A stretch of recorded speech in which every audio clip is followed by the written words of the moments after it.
Hello everyone and welcome back to the channel. Today is Vishy Anand's birthday, the Tiger of Madras.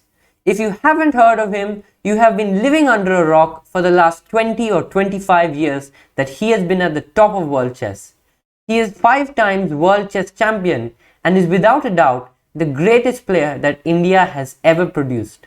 In this video, I wanted to take a look at one of my favorite Vishy Anand games. It comes against Boris Gelfand in their 2012 World Chess Championship match. Now this was the 8th round, and at this point in time, Vishy Anand and Boris Gelfand were tied 7-7. Vishy Anand had just lost the previous game to Gelfand and needed to win to come back and take the lead in the match. Anand decided to open the game with 1d4, to which Boris replied with knight f6. Anand played c4, g6, and now Anand played a very popular way of trying to avoid the Grunfeld defense, the move f3. This was used by Alexei Shirov very successfully in the late 90s against Vladimir Kramnik. So in this position, Gelfand chose to play c5 and Anand played d5.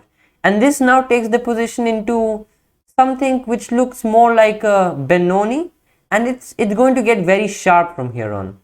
Black played d6, Anand played e4, bishop g7, knight e2, and castles. And here comes a very interesting move. Anand chose to play knight ec3. You may wonder, what was the point of bringing the knight all the way from g1 to c3, and where is the knight on b1 going? Well, first of all, on the e2 square, the knight was not doing much. On the c3 square, it's a lot better. The b1 knight will enter the game via a3 and will then come to c2. Gelfand chose to continue with knight h5. This is very playable. Another option is e6, and after bishop g5, h6, the game continues. However, Gelfand chose knight h5, which is also fine. Anand played bishop g5, and now Gelfand played a very logical move. He played bishop f6. Why is this logical? Well, as you can see, Anand has put all his pawns on light squares. This means that the dark squares in his position are weak. As a result, Gelfand wants to trade off the dark square bishop so that he can exploit Anand's weak dark squares. If Anand doesn't have a dark square bishop, he won't be able to cover the dark squares.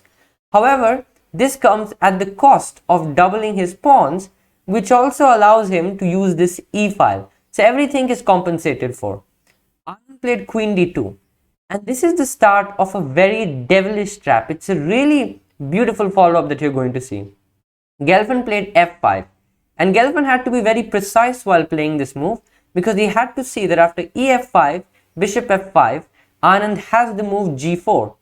And this attacks both the pieces. I think this is called a fork. He forks both the pieces. And now Gelfand played probably what he had seen much before playing f5, rook e8 check. And now Anand could have played bishop e2, but this allows queen h4 check. Anand chose to play king d1. And now to save both his pieces, Gelfand has to play bishop takes b1. After rook b1, now Gelfand had really one good move, after which the game continues. The move is knight f6, and after knight f6, probably you can play king c2, maybe rook e1 is an idea. The knight can go from b8 to c7 via a6, but also you can develop with knight bd7, and now simply bishop e2. The knight is coming to e5, but I think white is still slightly better here. But Gelfand played a very interesting move. He played queen f6, and this move is quite interesting. What it does is it threatens to take on f3, where the rook on h1 is hanging, and it comes with a check. So this is, I guess, another fork we're having in this game. And Anand played a truly spectacular move. Anand chose to play, you can try and pause the video and find this yourself. I'm going to tell you the move now.